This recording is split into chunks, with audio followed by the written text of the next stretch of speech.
Okay, so we're about to kickstart. Um, so let's welcome Mr. Timmy. He is the founder of Biz Unlimited. He's here to teach us how to create a CV that will help you land your dream job, how to create the right type of CV, how to create a CV that is well optimized, a CV that is ATS friendly. So, Mr. Timmy, welcome. We're excited to have you here. Over to you. Thank you very much. Thank you very much for having me, and I'm really glad to be here today. Yes, as she said, my name is Timmy, and I'm the CEO of Biz Unlimited, a recruiting firm in Lagos, Nigeria. So I would like to share my screen. So just let me know when you see my screen, and we can move forward from there. Are we good? Yes, we're good to go.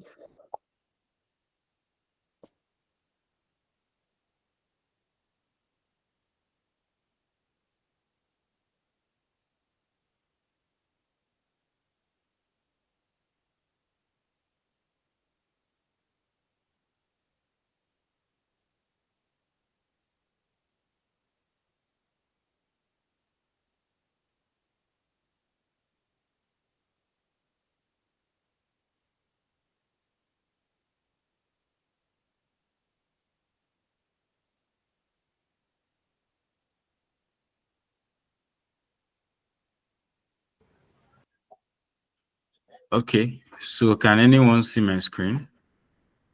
Yes, we can see your screen. Okay. Yeah. Okay. So thank you. So let's start. So I would like to ask some few questions because I want it to be an interactive section.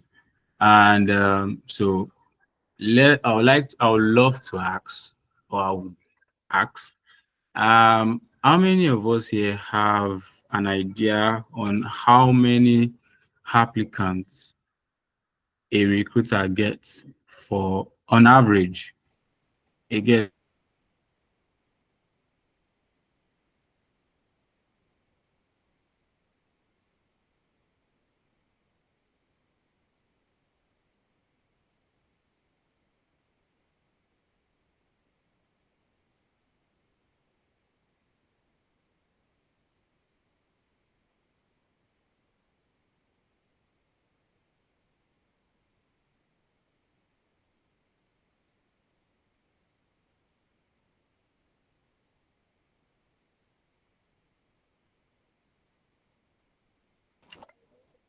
Hello, Mr. Timmy. Seems like you're muted. We can't hear you.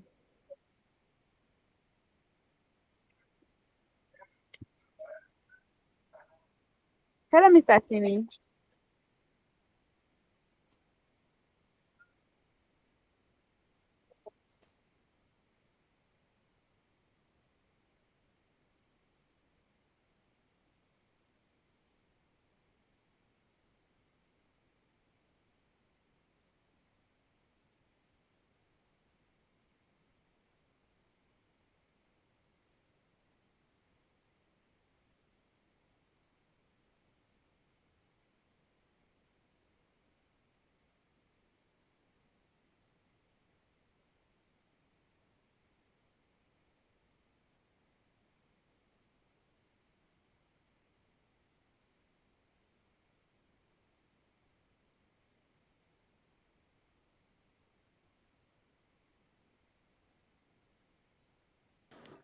Hello, everyone.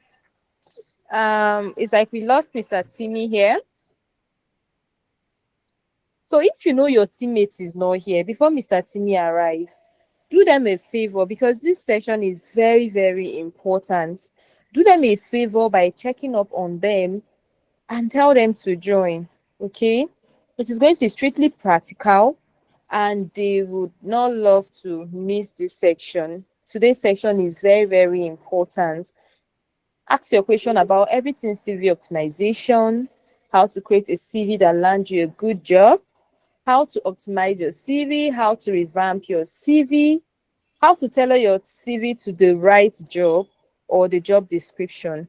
So today is the day you're going to know all this. And if your team members are not here, they are going to miss out on a lot. So please reach out to them. Not forgetting recording is going to be ready also. And apart from that, attendance is going to be very strict today.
So sorry for that. I think my network was misbehaving. Can you hear me? Yes, Mr. Timmy, welcome back. I'm so sorry for that. Yeah. So can you see my screen now? So I was asking that do we have any idea how many applicants a recruiter or an HR personnel gets for a particular just one job post that is made on social media, job boards? Do you have any idea? Can anybody just give us like a random figure um in the chat box?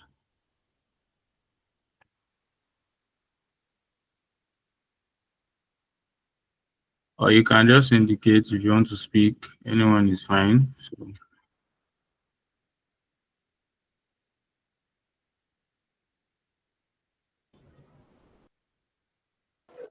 Please, guys, let's be interactive. Please, yeah, raise your hand or mute your mic. if you have any idea how many applicants a talent acquisition person gets for a job post, you can just let us know. Okay. I think Emmanuel wants to speak. Yeah. Over thousands of applicants.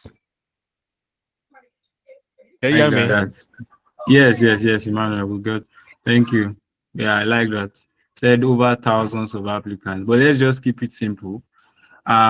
According to research, averagely, a talent acquisition person gets up to 250 applicants just for a job post. So we want to pick one person. We are looking for just one candidate, and we on average will get 250 applicants just for that particular post.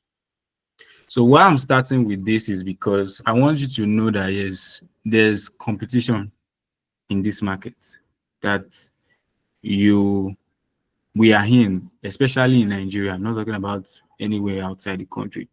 If you are conversant with the news, recently there was a job fair that happened in Abuja. That was supposed to be just a job, just a job fair.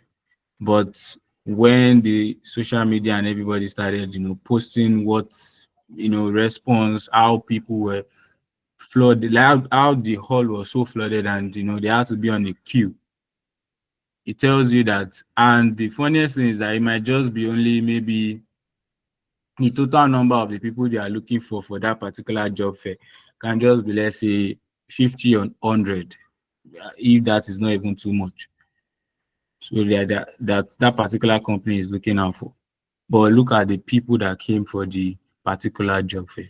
So what I'm just trying to say is that this particular CV, we need to pay attention to our CV. Why? Because it's our first impression, and first impression matters.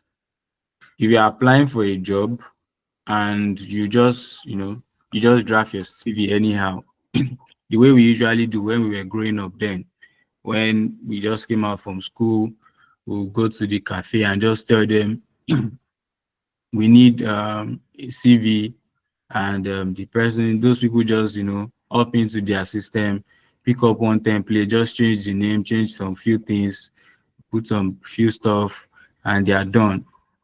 If we are doing that now, definitely we are going to keep on looking for jobs in the kingdom come, because the job market is very, very competitive right now. So we have to be very, very strategic with whatever we are doing. So I will start with why is it, why is your CV, you know, why your CV matters. So let me start with that. We have plenty reasons, but I will just start with only three. Let's pick three. So because of time, we can also, have like a conversation after that in case you have any questions and the likes. So why your CV matters?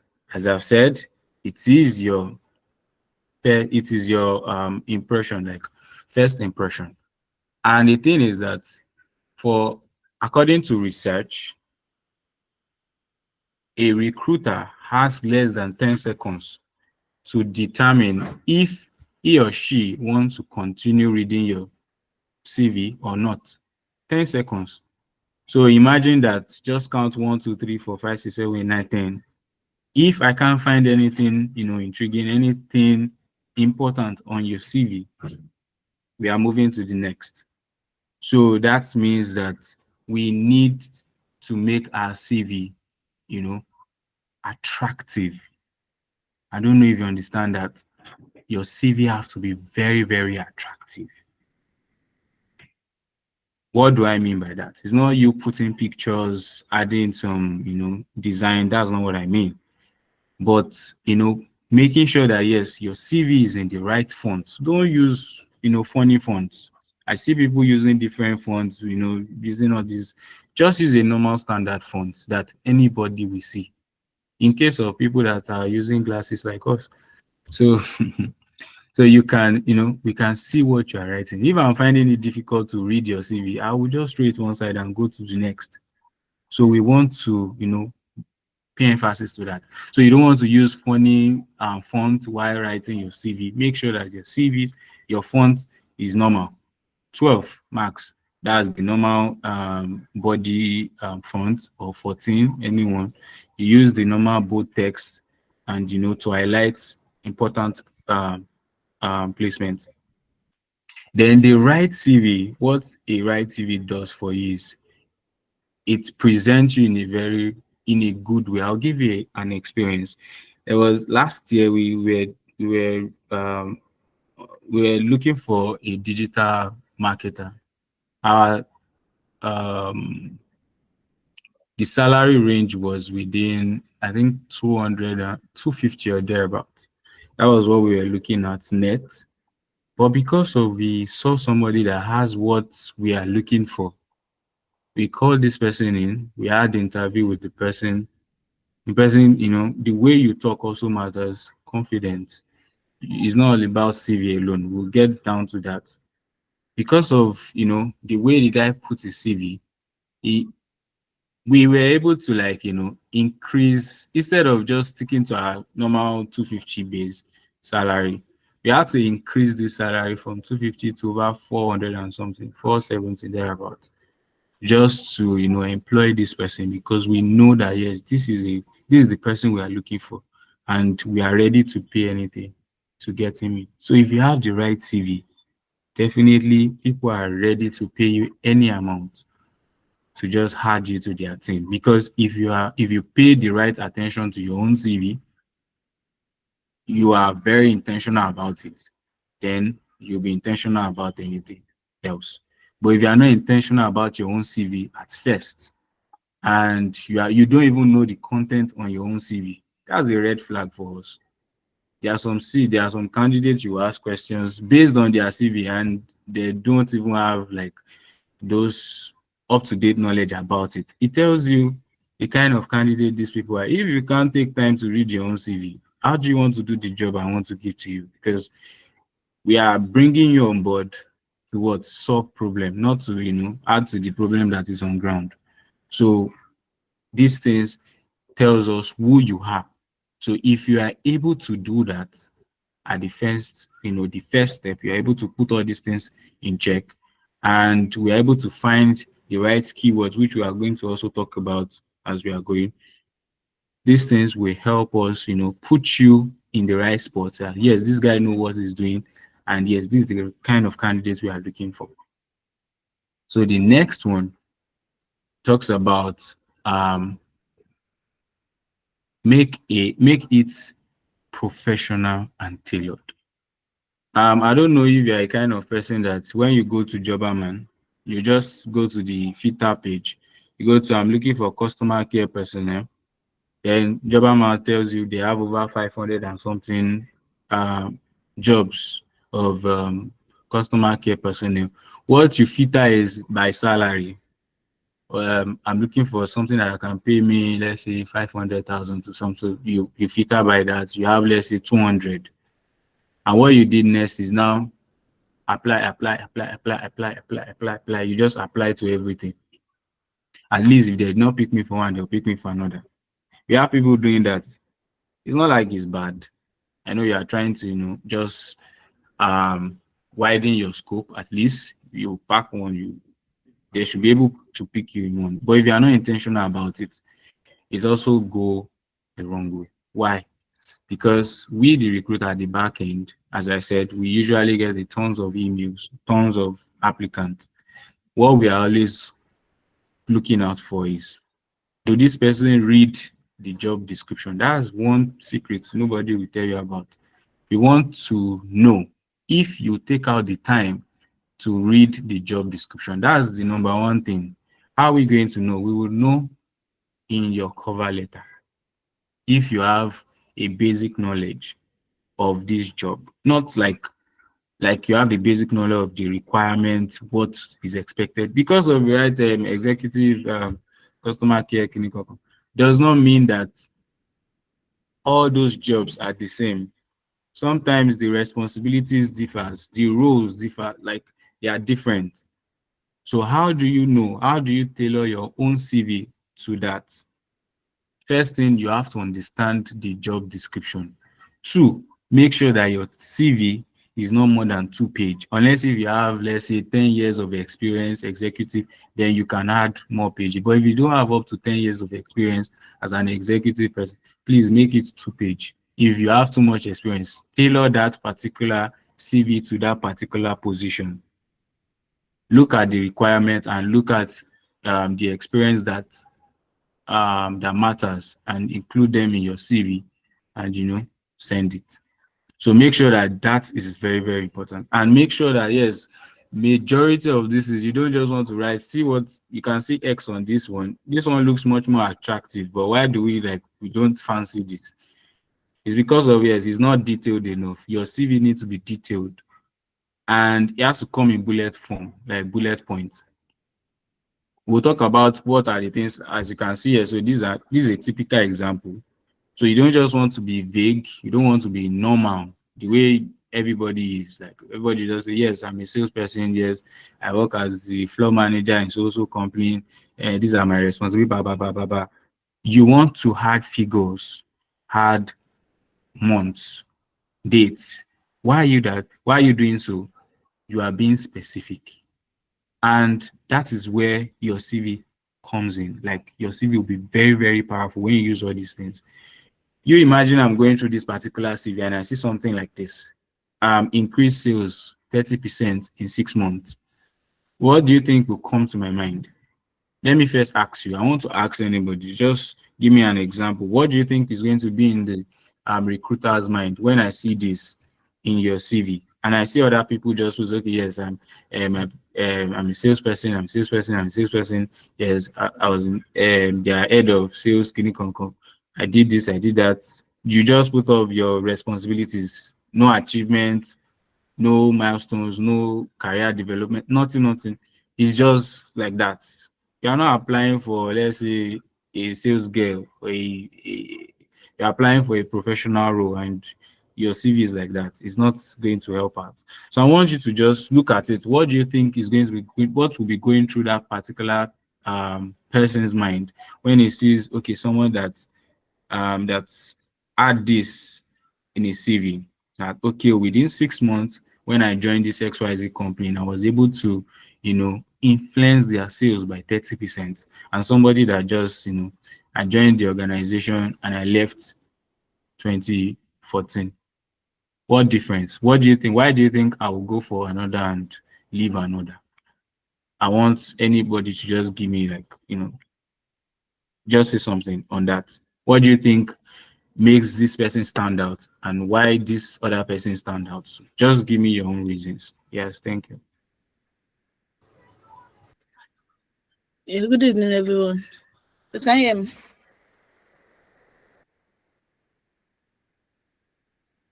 Yes, we can hear you. You can continue, Mary. Okay, so for the first person that said responsible for sales, like it's just like, oh, this person is just coming and in as a salesperson without, or we don't know what this person has achieved previously. But for the second person that like stated clearly, increase sales by 30% in 6 months. Oh, that means when we see this person, like this kind of CV, we're able to know, oh, this person was able to achieve this thing over a period of time. So like it also brings that thing that, oh, when we hire this person, it will be able to like deliver as it was Thank it you was very he or she was able to deliver like 30% in 6 months in the previous organization. Thank you very much, Mary. So that's track record. Do you get? That's track record. This person has a track record already. Oh yes, so this person can execute. People keep saying yes, no job, no job. There's jobs. But the problem is, can you actually execute? Can you, get things, can you get things done?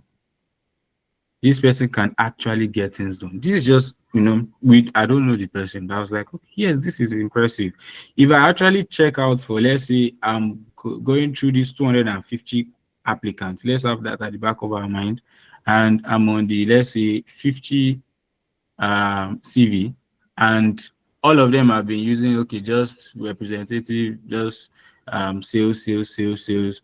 They're just putting their responsibilities and the likes and their duties. And I see somebody that used this particular thing. What do you think I'm going to do at that moment?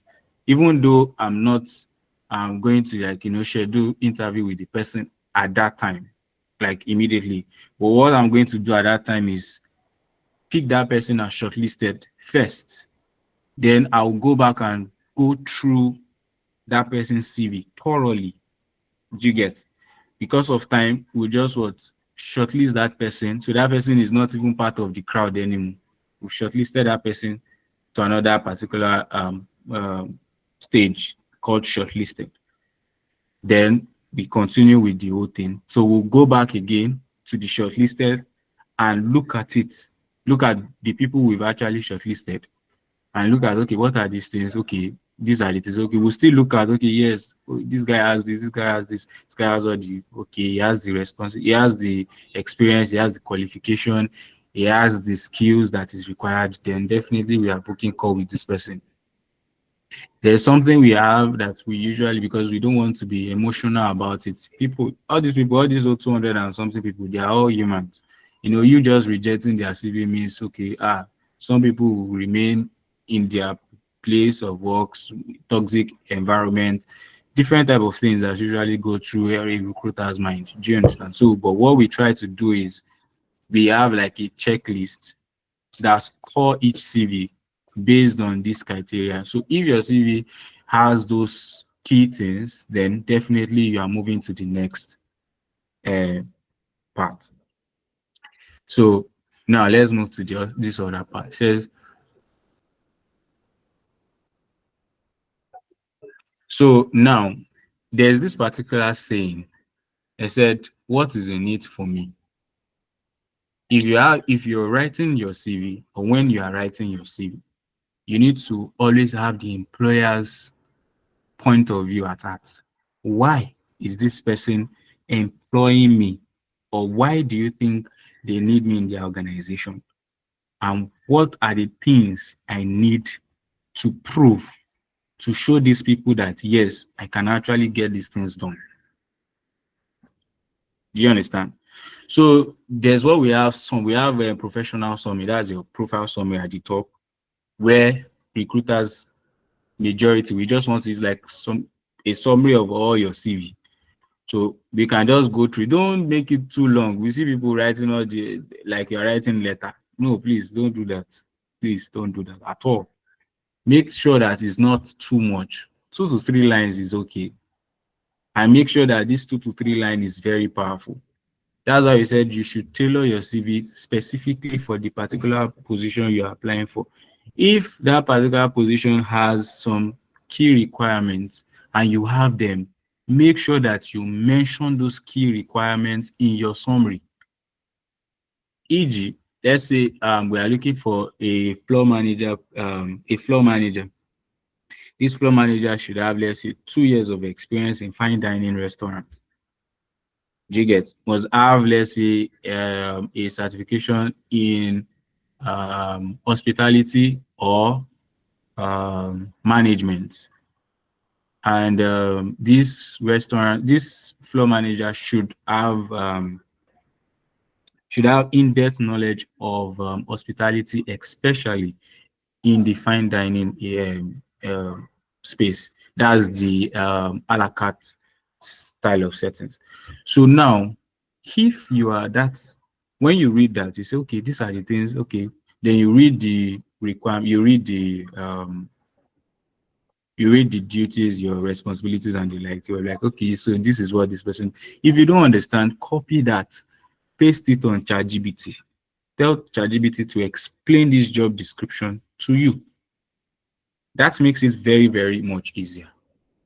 So now you understand what this person is looking out for. These are the things they are looking out for. Specifically, now when you are writing your summary, make sure that those keywords are in your summary. Like the experience. If you have, let's say, 2 years experience or 3 years experience in fine dining restaurants, you want to mention that. Even you want to go overboard a little bit, mentioning the name of the company, the name of the restaurant you work for, as a proof that yes, you know what you are saying. Yeah, oh yes, I was there, let's say, restaurant manager or something in a hotel and suit or stuff, something like that. Or I was their floor manager in landmarks, blah blah blah. You want to state that. You want to also add some little achievement, what you brought, what you actually achieved during maybe the first 1 year, 2 years that you were able to work with that organization. Try as much as possible. Look at the things you were able to bring, your innovations. What are the things you brought to the table? Note, write them out. Those achievements, what is the result? Try things, put them out there. So if you're able to do that, that is clear. Then, as I've said, achievement is very, very key. Many people don't know that. When we are going through CVs, thousands of CVs, most of the time we don't see this. I'll tell you the truth. Most applicants don't add achievements to their list, to their CVs. They don't add it.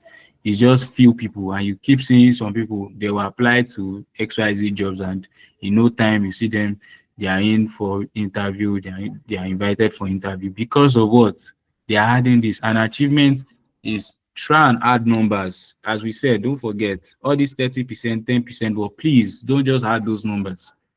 Make sure that they are valid data to back them up, because those numbers, most of the times, recruiters usually pinpoint them, and we usually ask questions based on them. When we ask you questions, and if you are able to explain it, very well, definitely you will get that job. Unless maybe there's somebody that is very good, yes. But if not that, you are getting that job.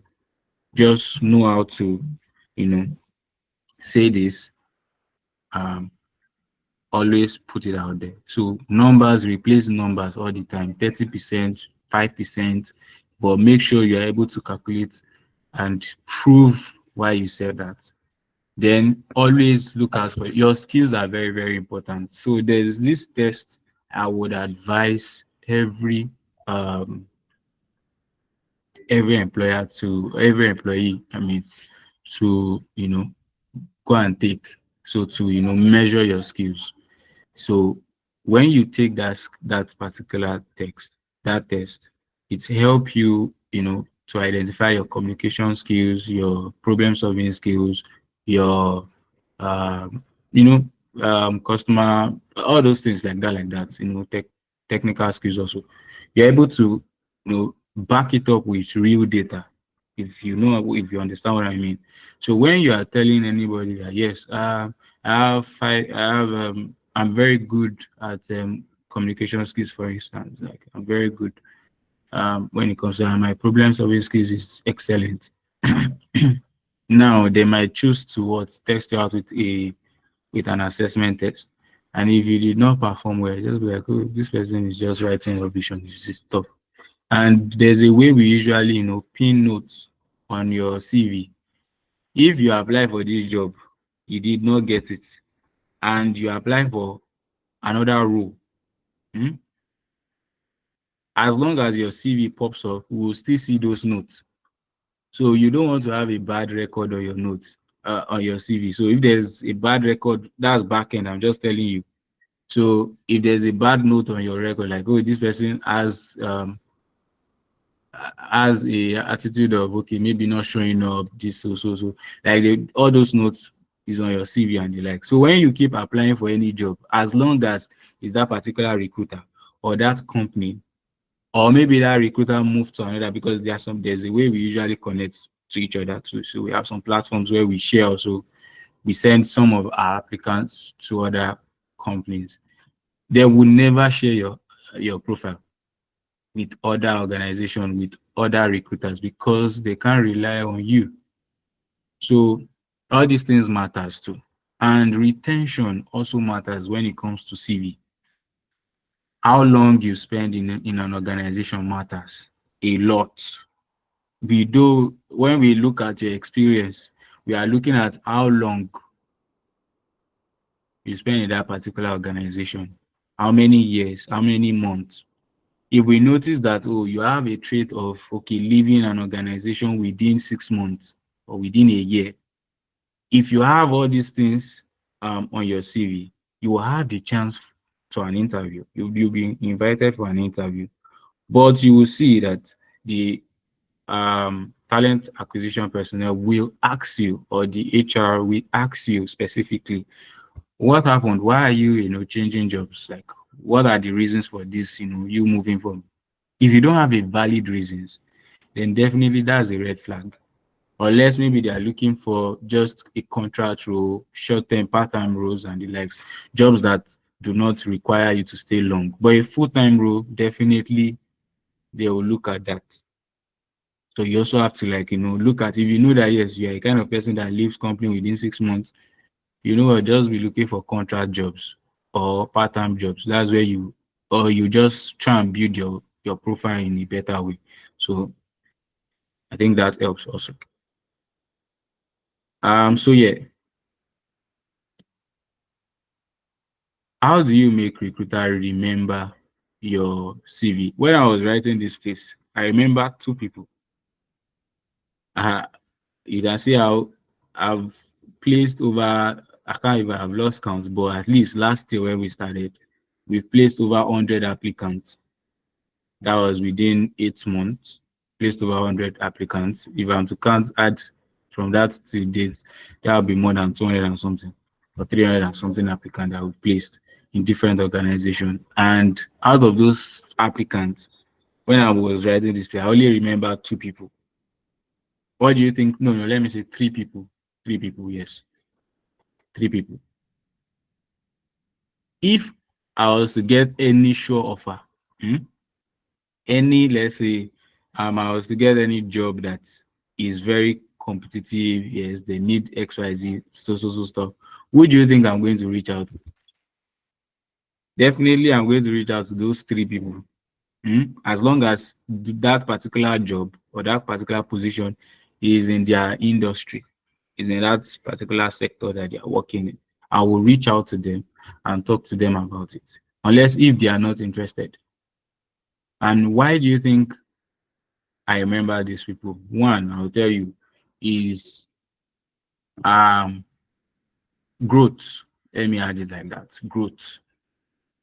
It was clearly stated in their CV. One actually stayed in he worked at a hotel for I think 8 years, and he was promoted from um I think a waiter or a cleaner thereabout. I can't really remember.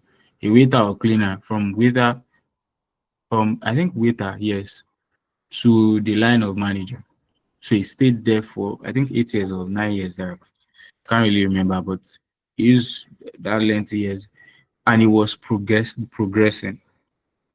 He's not more he's not in that organization. He moved from a hotel to another organization where he actually stayed for I think 5 years, and he also did the same from the general from the I think manager or something. Then they had to add him to like regional manager where he had to manage almost all the 5 hotels and the likes. That kind of person is an asset to me in my profile. I don't know if you understand it. So that guy is an asset to me. His CV is in a special place. Do you understand? If I have something that is very, very nice, I need somebody that can, change an organization, that can add a positive change to an organization, I would recommend him. And what do you think if an HR is recommending you to another organization or sending your profile to an employer or to another HR to employ you? What do you think? That's does is opening for you, like no questions. They might not even do any interview for you. They just send you offer letter and come and start. As long as you are okay with the whole process. Because what made that particular person introduce you to them, because they know the whole process we usually go through. They know you will never share somebody, you will not, tamper with your own reputation, bet it on somebody else, somebody that is not even that doesn't really worth it. So you want to make sure that career progress. You don't want to just be jumping up and down. You don't want to be jumping from okay, yeah, I did the sales assistant in this also place. Then I move from here to this. No, no, nothing, no change, nothing, nothing. Everything is just stagnant. It's just responsibility, responsibility, responsibility. Then you move from there, you move to another position. Then you another role or another position in another company. You spend let's say 6 months, 9 months. You move from there, jump to another place. That's not how to do it. You have to make sure that yes, you keep job and you grow on the job. If you know you are going for a full-time job, but if you know you are going for a part-time and contract job, then you can be doing all those kind of things because yes, as long as you have the major things, you are still good. So you need to customize. That's just the key fact. You need to customize your CV tailored to the job description. And there's this popular thing when you as I said, you can copy the job description, paste it on ChatGPT, tell ChatGPT to give you 3 or 5 keywords you should add to your CV so it is visible for ATS, that's Applicant Tracking System. So that alone will help you. And sometimes we can be very lazy. We just want to check. Maybe we have over 2,000 applicants, and we're like, "Come on, how do we want to go through all of these things? Let's just search them. Let's filter them by keywords to reduce the search, the whole thing." So we sometimes we filter by keywords. So you can just, for instance, I said, okay, restaurant floor manager. Now, part of the keywords for that is floor manager, restaurant manager, F&B, personnel, like that, like that. Let's just pick those 3 like that. So we are looking at people that had that experience, that has worked in that position So we just go to the filter page, filter maybe by location if that particular stuff is online. If it's a physical on-site role, I mean, where you have to commute to work, then we'll check, okay, commute by location, then we move from location to, okay, years of experience in um, um, um, position. Then you move to what next? We move to your qualification. We move there. Then if most times we don't filter by gender because it's against labor laws, and so we do that. Then after that we get, let's say, 500 applicants. We're like, okay, it's still from 2000 we've reduced it to 500. Then from 500, how can we reduce this more? We look at other criteria. Okay, how long has this person spent on this also? We look at key things based on that job description. It matters because different jobs have different way of tackling it. So make sure that is also clear. So one thing I want you to, if you forget anything, don't forget going through job description before you apply for any job. Make sure you understand what you're applying for. Tailor your CV to that particular job description. Add keywords to that job description. And make sure that your CV has the right terms like numbers.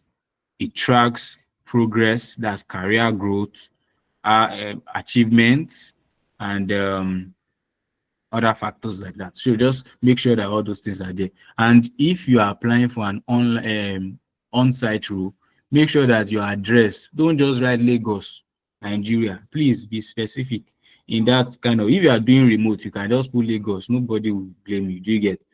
But if you are doing an online role, please, online position, on-site position, I mean, please always state your location.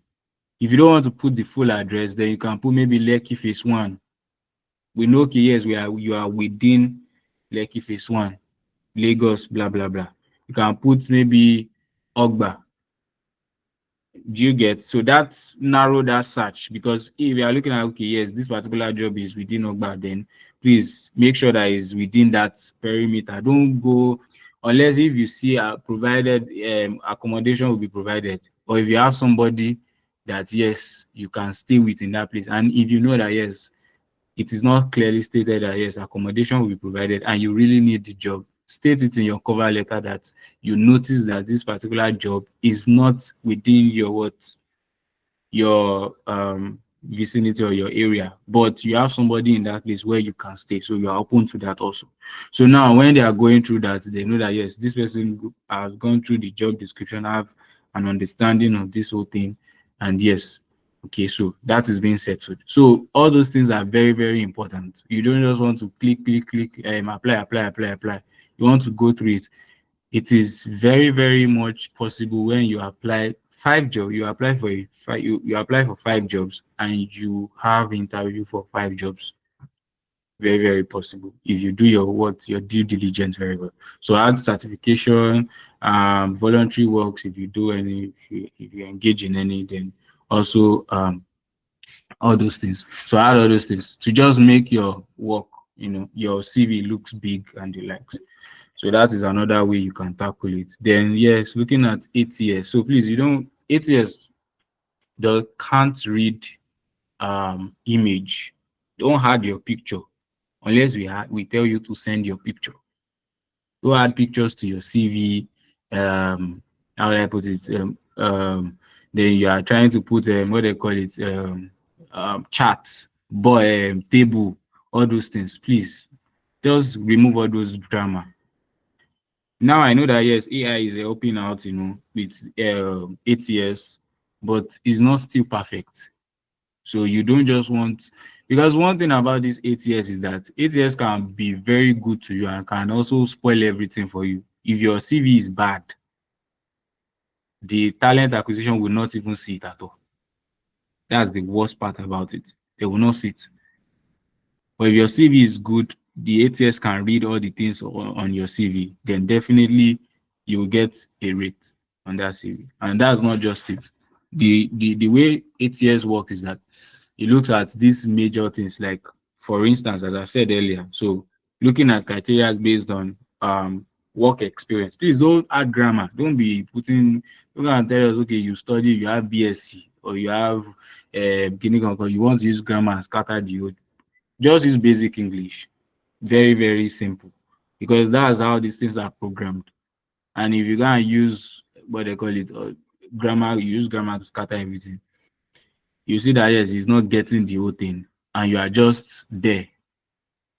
So basic English, please. So work experience, skills, education, everybody knows that already. Just put it like that. Segment, pa, pa, pa, pa. It's very easy. Then remove image, as I've said. Make sure add keywords is necessary. So and make sure that is in Word form, unless maybe they tell you to convert it to PDF. Now I think ATS is trying now is also reading PDF, but way back Word is just best for it. So anyone is fine. So and again, as we said, so career growth, please always state it there. It matters. So from this also place you were promoted to XYZ, or from this also stuff you were promoted to the, it matters. All those tiny things really matters a lot. So that is that for it here. So if you don't have all these things on your CV and you can maybe just download one CV online, you just change and everything is colorful, just just looking.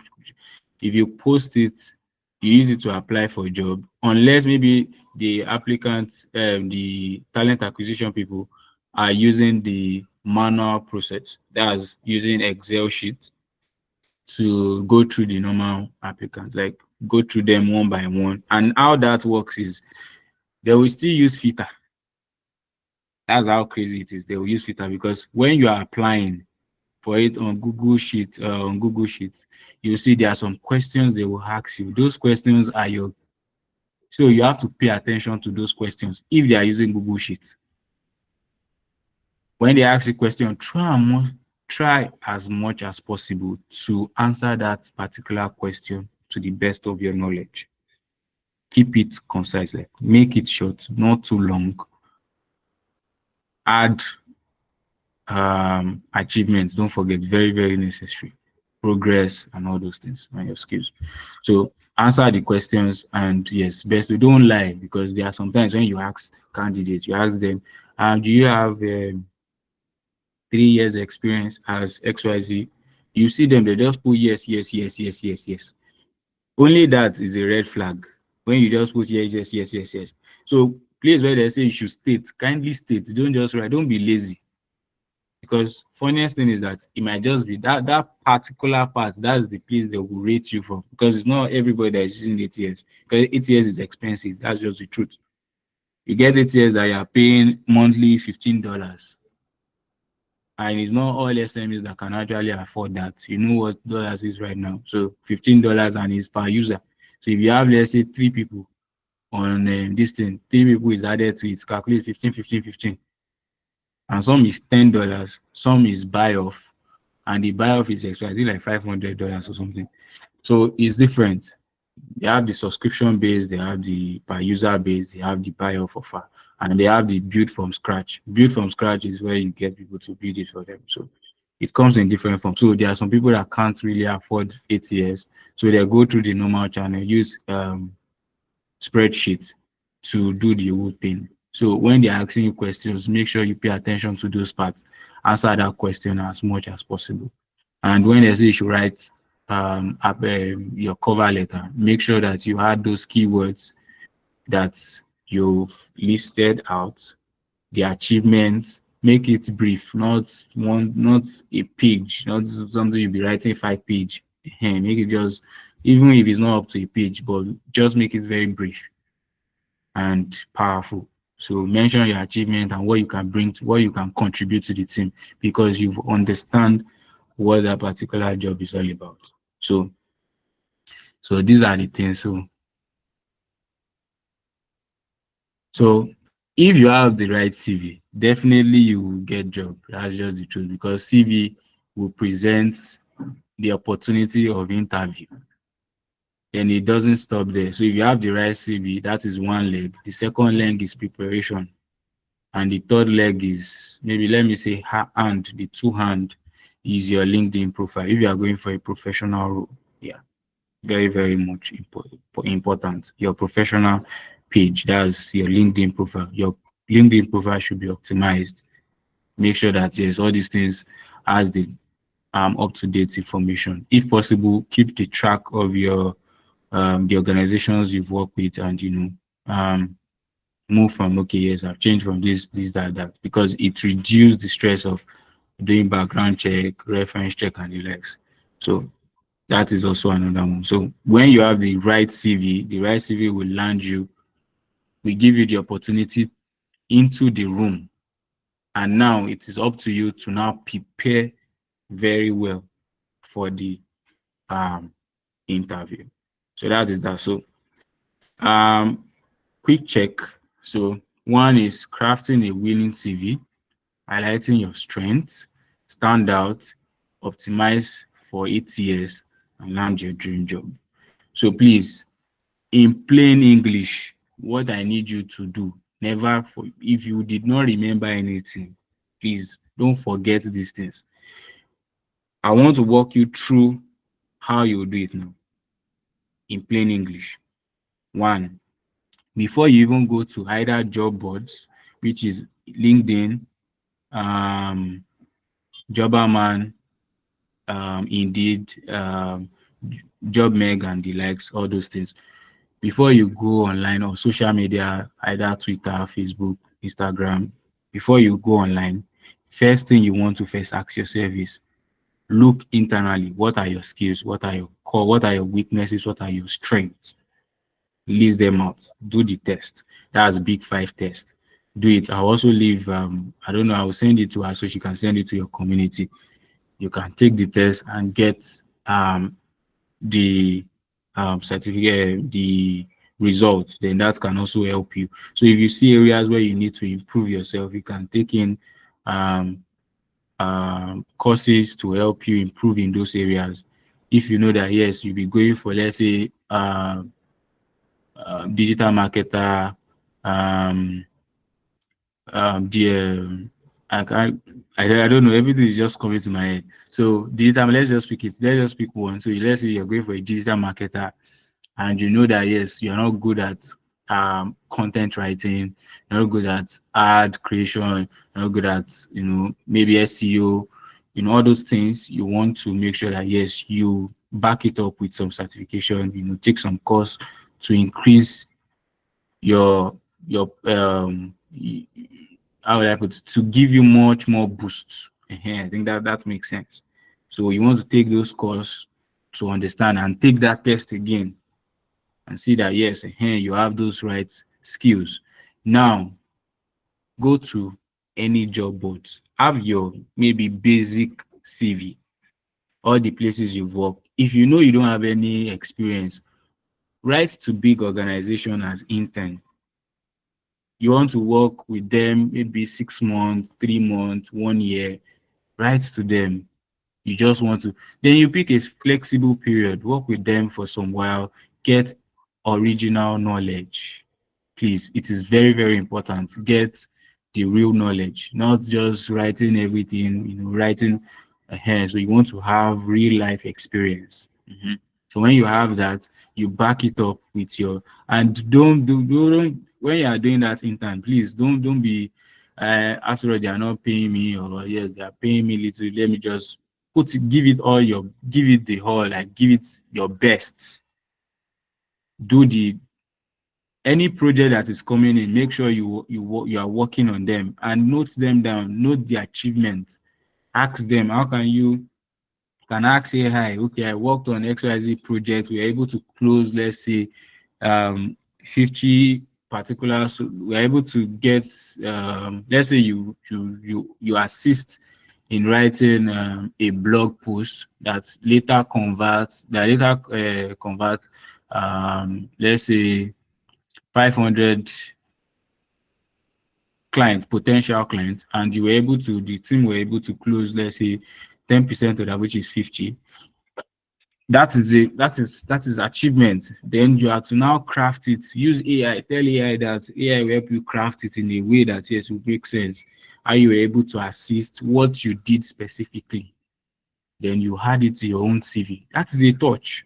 Even though you are not the one, but you worked, you see how everything, how the campaign was launched, how the whole step of the you get. So just be innovative, be open-minded. Don't be just try and open everything. Don't just be, how will I put it?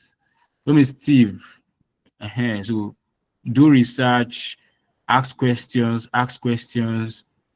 AI is your friend. I think ChatGPT has the free version. Um, Gemini too has the free version. Go there, ask questions, type, then convert it. Try. Don't. It's not like don't just do copy and paste because we would know. That's just the truth. Because all these ATS has some code like that. So you do flag AI response because we have bots. You can there are some platforms where you can just submit your CV, so they can apply to 1,000 they can apply to 1,000 jobs. You're not the one doing the application, is on automation. It will just be applying for you in different platform, different so because of all those type of stuff, so we have those tools where it flags them. So immediately you notice that yes, this thing is from it's AI content, it flags, just flag it, put red on it, so then automatically the acquisition person will not even see it, or the HR person will not even see your CV. So when you read it, read and understand and craft what you think. Write it out in your own words. We have Grammarly, to correct your words, your sentence. That will also help. So you can use Grammarly, you can use the free version or use the paid version. That will also help. So in making right content, make sure your footsub, comma and everything is right. That is very, very important. Be detailed oriented. It's very, very important also. So when you do that, you look at the job. So you can tell yourself, I'm looking for a job. List out 10 jobs or 10 positions. Let's say you want to work for a digital marketer. List 10 companies you want to work with that are currently hiring. Look at their job description. Post it on ChatGPT, understand it. Pick out the keywords. What are the achievements? Read, go online, check their blog post, check out their social media platforms, look at the way they talk, the brand voice, how do they appreciate their staff and the likes. Look at all those things. If you're able to pick anything on their site, maybe on their career page or something, look at it, understand their culture, their cultural fit. It's very, very important. If you have everything and you do not fit into their company because of their culture, their company's culture, they won't accept, they won't even pick you, because that is very, very much important. So look at their cultural fit, their culture, their company's culture, understand it, try and incorporate that in your CV, and understand and prepare. It's very, very important. When you write your CV, know what is on your CV. Read it, study it, understand it. It is very, very much important. You can't write something and I'm asking you a question on your own CV and you are looking at me, you don't even understand. That is a red flag. So please understand what is on your CV. Take time, know what is in your CV. Don't forget. Now I'm emphasizing on that.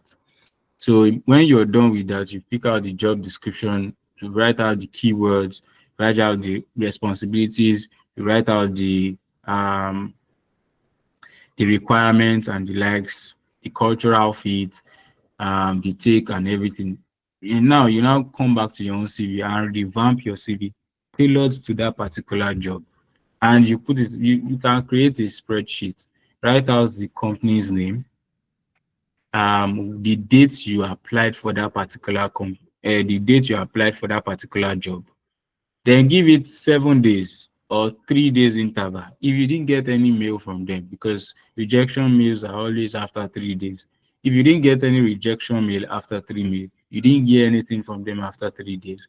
Probably they didn't see your CV, or they've not gotten to your own to your section yet. So what you have to do now is get their company's website, their email on their website or something.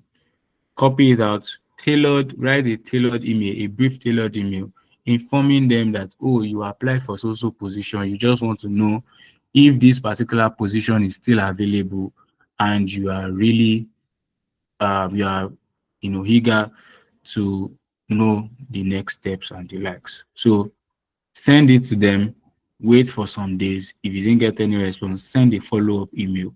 Do that for 1 week, list it out like that. Because if you are very intentional about something, definitely you will get it. But if you are not intentional about it, sometimes you are the good fit, but because of you are not intentional, they might send you message, they might send you mail, but you did not. Maybe some other mails came in and you didn't see it, something like that. So you just want to be very intentional about it. Follow up on it. So you want to keep track of the people you applied, where you submitted all your CV to, maybe 10 or 20 companies where you submitted your CV. Follow through.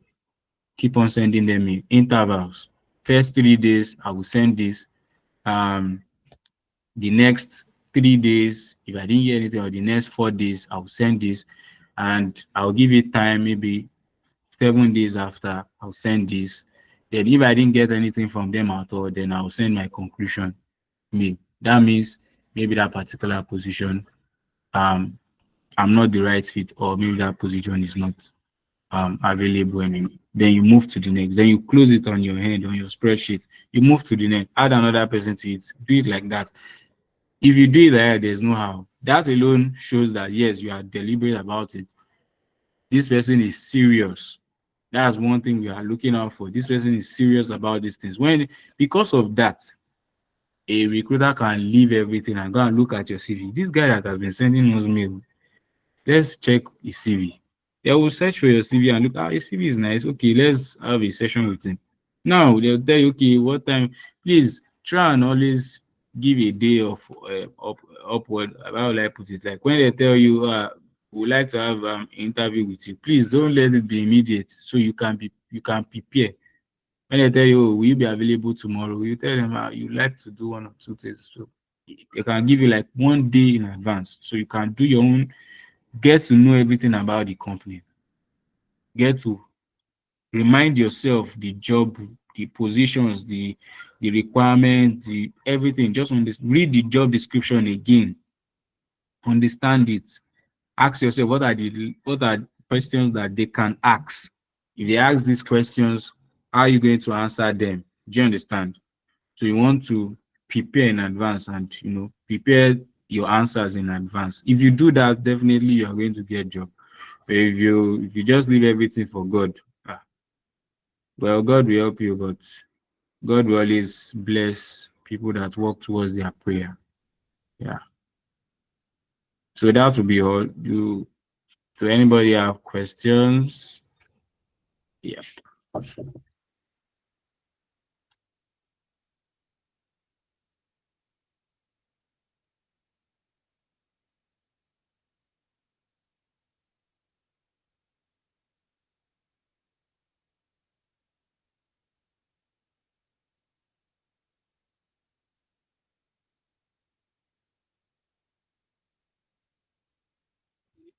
Good.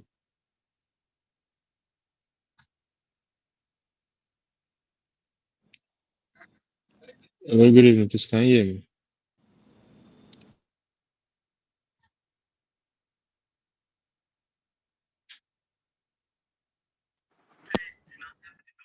David, yeah, I can hear you.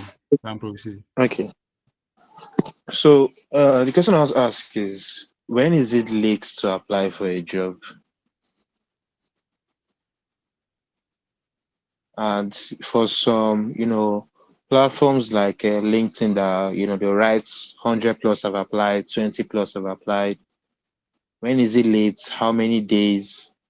And how do you tell like an actual remote job from, when I say remote, I mean no location restriction, because some of these jobs write remote And then at the end of the day, there's by the time you are getting deep into the whole application stuff, you find out that it's not exactly remote. It's more or less like regional remote.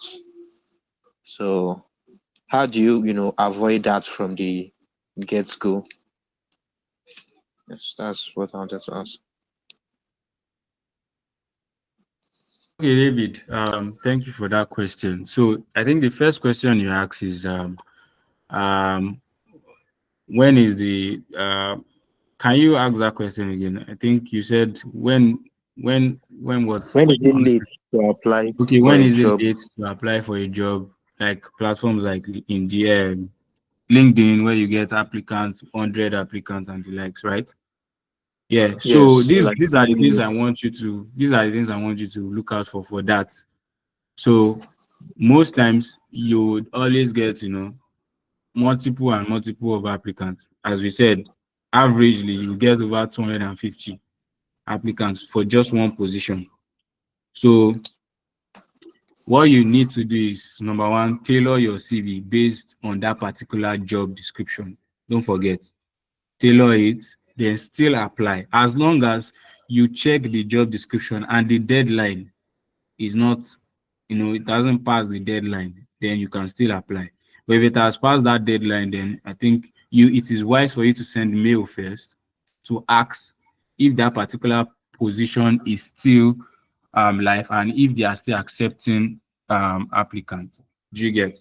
So, but if you ask them and no response, or maybe they tell you okay it's out, then you just have to look elsewhere. And there's a way you can also do that on this thing, on Indeed, on LinkedIn. You can filter by days, hours that So within 24 hours, you look at jobs that were posted within 24 hours. Then um you post uh you apply to those jobs, because most of the time those jobs don't usually get too much traction like that. So you can apply like that. And you can also search for companies that you can search, just do a Google search, ask Google that organizations that are within that particular industry. You can just search, then they'll give you a list of company, and yeah, you can now Peter, you can reach out to those particular companies, check their link, their websites, you go to their career page, because sometimes some companies don't post on LinkedIn because of it's very expensive. I think a day is like 90 something thousand or something. So it's very expensive, 100K thereabout. So some of them they post on their career page, like on their websites. They just try and drag traffic to their career page. And you can also check. Sorry, so you can also check their social media and on uh, um yeah, what they call it, IG, Twitter, and the likes. So that is that. And your second question is, was I able to answer that particular question? So before we move forward to the second, David. Yes, sir. Yes, sir. So the second one is, you said, what is the second question? Yeah, David, I'm talking to you. You said something. I can't really remember your second question. What is your second question? Oh, I can't remember.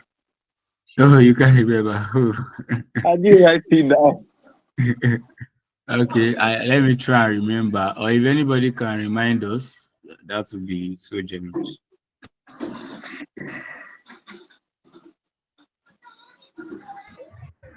Okay, I remember. I remember. How can you tell if a job is remote, like worldwide remote, or Oh, okay, if it's okay. regional? Okay, so yeah, so the way you can find out if a job is a remote role on different job boards, like let's say um Indeed, there's a part. I don't think Indeed usually post remote, or let's say it will be added on the JD part. They will add it to the JD part. So, but for for LinkedIn, you will see they will write remote and the likes, but it's best when you read the job description. so you have an understanding, a full understanding of how the company, operates. Then you can also find out about, how the companies usually operate on their own site. That's their own page on LinkedIn. You can check their site on LinkedIn. Just look at you go to under people section. You look at the numbers of people that are working with them. You check those people's profile. You notice, okay, are these people working on site or remote? If they are working remote, it will be stated in that job section. You see it's remote, they're working remote. So if majority of them are working remote, then definitely that role will be a remote role. But if you see majority of them is working on site, then try and go to their website. If you can see anything on their website that talks about that okay, yeah, maybe it's a remote or something, then you can move forward from there. But most times, I don't think um any employer want to lie about that, because we don't want to be telling you story and story and story, because we are trying to filter the bad people from the right people. So most of the time, it will be clearly stated. If it's remote, they will tell you if it's regional or if it's within. You get, so you see it in the JD, but if it's not stated there, sometimes you see the HR or the talent acquisition email stated at the bottom of the job description. Then you can copy that, write a mail to confirm. That is another way you can confirm, or you can just do a random call to the company that's going to their website, going to the contact us page. Then you pick the normal call and call them that you apply for. So you just want to be sure that it falls under this also category. Then they'll give you more light on that, and they can also tell you to because of maybe that extra effort, they want you to send your CV to them directly so they can look into it specifically. So that is another way. You can use any approach. The main thing is for you to just get the right thing. Was I able to answer that? Yes, sir. Thank you, sir.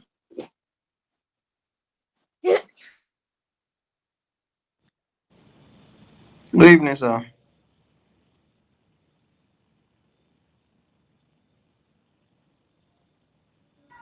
Yes, good evening. Thank you I so can't much. really see your name. Yes. Thank you so much for the time and the explanation and the knowledge being shared.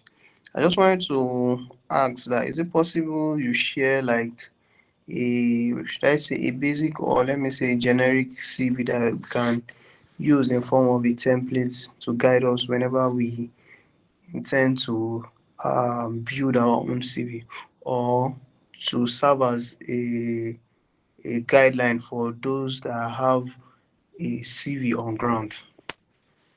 Thank you. Okay, so I like that your question. So you want something that at least you want to have an idea of something that works. I'll look into our database and share with her, and maybe she'll send it um to the community, so you can. I'll just remove the person. I'll blank the person's phone number and address and the like. So those things. So please, Thank you, sir. the type of job you are applying for matters a lot. So if you are applying for an online a full remote role, please, the way you address that is different from when you are applying for, let's say, an on-site position. So on-site position, majority or most of the time, we are always looking out for location, location, location, because if the person is not within that particular location and you don't have anybody within that location, and it is clearly stated that no accommodation, and you calculate your transport from your house to the to the office, you see that the amount they state on that place would not work for you. Don't stress yourself, just go to another one.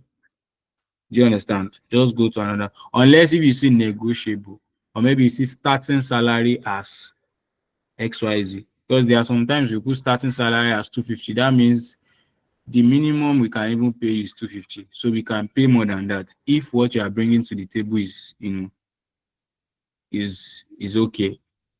So, but if you are doing less than that, we can't do less than that. That's just the meaning. But if you see max 250, and maybe your transportation from your house to the office is, let's say, like 100K in a month, or 120, where you calculate it, then don't bother. Unless if you can live with that though. So, but if you are doing a remote role, if you are considering a remote role, you also want to look at, one thing you want to be certain about is your network, your system. That's the network provider. Make sure you have a good network provider, like very strong one.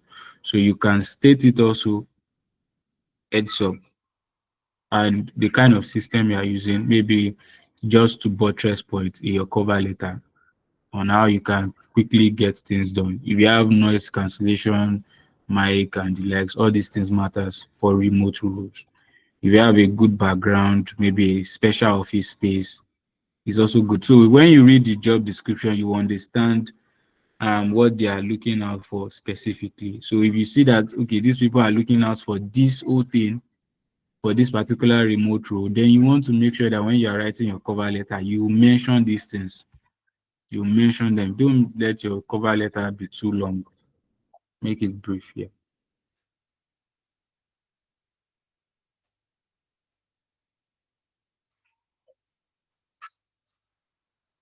Yeah. Any more questions? So one more question. I'm listening to you. Okay. Previously you spoke about adding achievements, some small milestones there about. So as a data analyst, I think, most advice would be, okay, add projects that are relatable projects. So what if the role, what is being asked in the description are things, that a particular person can do, but you don't have a data set that, or an analysis that pertains to that, what is it called, to that particular company or their type of, but everything that entails in the analysis, the tools, the thought process, and all of those things, the ETL process, and hey, just, well, what if all those things can be done, but there is no specific analysis that said, okay, I have done an analysis on a problem that relates to what your company needs. Do you advise to just go with it or stop? And even if it is going on with it, how do you advise them to write it in their CV? Okay, so just to be clear, what you're saying is a particular company is looking for, let's say, um what position did you call it now? So I just want to be clear on that.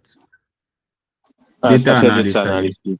Yeah, Yes, data yes. analyst. So yeah, and the job description, the responsibilities are normal things someone can do, anybody can do, but you don't have, let's say, like a proof that you have, let's say, experience in that light. Is that what you mean?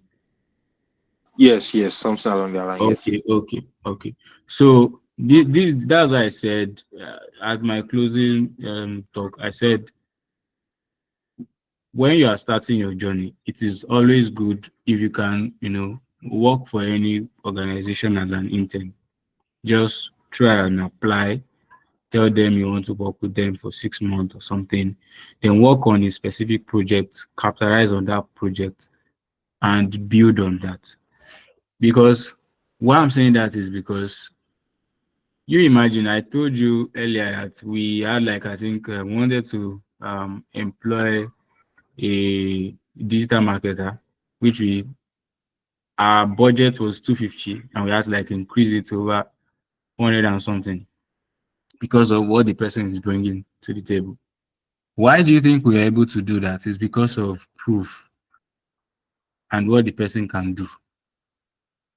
Every employee that is coming to an organization is being employed to solve a problem, no matter how small that problem is. So you have to have that mindset, because if I'm willing to pay for your time to work for me, that means there's a need. Sorry, there's a need I need you to feel. Maybe something I don't want to be doing, I want you to do that. then there's a level of certainty that I need to have that this person can actually carry out this task exactly like me or more than me. Do you understand? If it's an entry role, no problem. If you see a stated entry, no problem. There's room for growth. There's room for training and coaching. You can apply. Do you understand? But if you see mid-size executives, mid-size mid-level roles are focused on people that can that they are focused on people that can actually just join the team and get this done, getting started, like start doing things. They don't have time to train you. It's not like there's no room for training and the likes. There's room for training, but no room for that. How would I put it? Like that baby steps. We don't want you to do try and error with us. Do you understand? That's why we are willing to pay XYZ amount. But if we have the money and the funds to do try and error, then we can employ you. Okay, come and try this thing. Let's see what works. You understand? So every organization has needs and wants what they have different approach. So what you have to look out for is check, is this an entry role or is this a mid-level role or a senior level role? If this particular position is for entry level, you can go ahead and state that you are easy to you are a kind of person that go all out, you do research, you are a kind of person that is zealous. You have this zeal, you go all out. You can also prove that, if there's a way you can prove that yes, you are coachable, you are you are company, you have this company ownership. How will I put it? Like you have um like you usually look at it like, yes, this business belongs to me, so you give it all your best. I think that's the best way to just say it. So in that way, they are looking at, okay, this person doesn't have what we are looking for, but this person, according to what we've analyzed, and we think, yes, this person, we can bring him in, and with a little touch up with his own research, resilience and everything, we believe he's going to catch up very fast. By doing so, that is easy to say, but you can only try that for companies that are looking to spend on trial and error, and yes, you understand that they have funds that they want to throw around and the likes. But if you are with a company that, okay, if you are with a company that, yes, they have limited funds, or they are trying to do that, then yes, definitely they will not even look at it, because if you don't have the if you don't have the proof to back it up, that's why you see some, they'll tell you to send your this thing,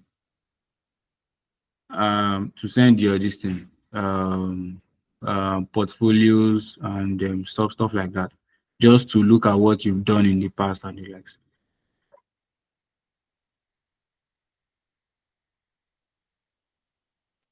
Okay, sir. Thank you, sir. Yes, you can ask a question. Thank you so much for your time. You talked about, when you were answering his question, you talked about getting internship in any of these big companies. So how do we go about it? Should we just look for random companies and just apply? Wow, that is a nice one. That is nice. So you don't look for a random company and just apply. That's why I said, um, so if you want to give out your service to someone for free, give it out to someone that, yes, when they see their stamp on your maybe employment letter or something, people will recognize it, and that will open doors for you. I don't know if that makes sense. It's just like you going to Harvard and applying for a job, and people see that, yes, you went to Harvard.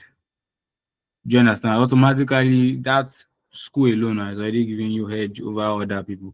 Or there's somebody that says you went to Unilag or something. They'll be like, let's just go for this person that has this Harvard connection or something. Do you understand? So look at people that dominate your particular industry, people that are moving that industry, people that are known in that industry.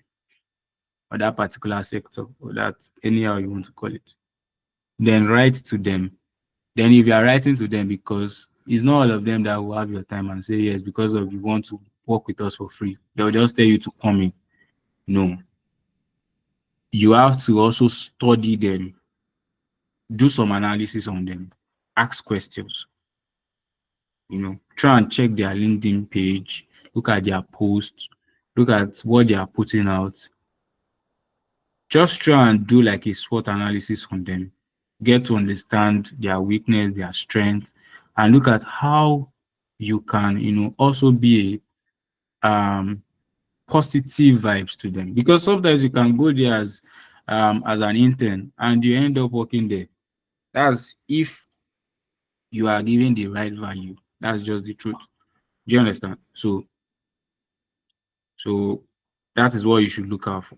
So if you are giving out your value, your service for free to any organization, you don't want to give it to somebody that nobody knows the person. You want to look at reputable firms that you can actually work with. And if you see that yes, okay, that is too crowded, you can also come down a little.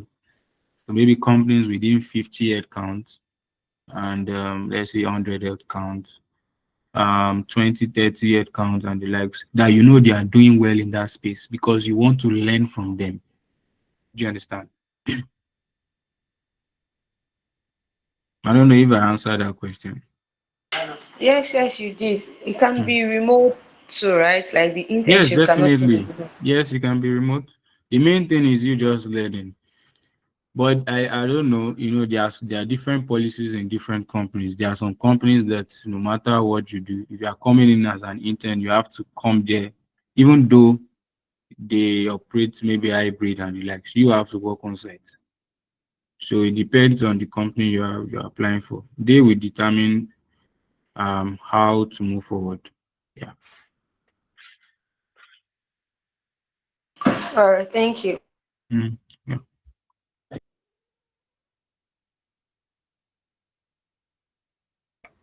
Any more questions?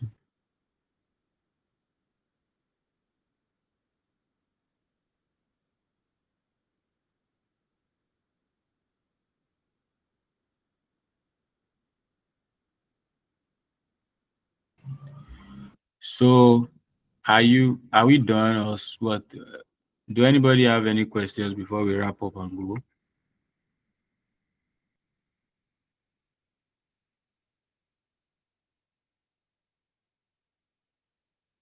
Okay. All right. Okay. Thank you so much for hosting this session. I'm sorry you didn't. I haven't introduced myself to you. My name is Obina. I am the internship coordinator. I was supposed to actually facilitate this program, but I was late due to unforeseen circumstances. But thank you very much for hosting this CV workshop with the interns. It's been quite insightful. If there are other further questions, we'll be sending you a message or rather a mail if we have additional questions from our interns. But regardless, thank you very much for showing up today. Apologies for the delay today, not just you but everybody else. Apologies for the delay. We had some technical issues, but we are glad that we were able to actually have this session. Thank you very much for having us today. So guys, quick one. You guys should not really forget that you're actually you're actually presenting your project this Saturday, even though not everyone has submitted, and that is quite a disappointment, right?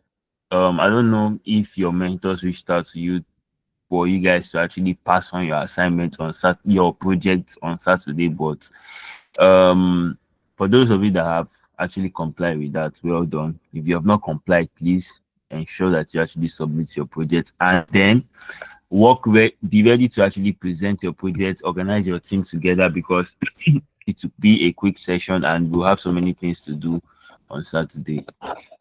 Thank you very much, everyone, and have a good night. Okay, I think, sorry, before we go, I think Ruth wanted to say something then when you were talking. All right, Ruth, go ahead. That'll be the last question we'll take for today. No, not at all. Thank you. Okay, yes. So we can go All on. right. Thank you. You're welcome. Thank you very much.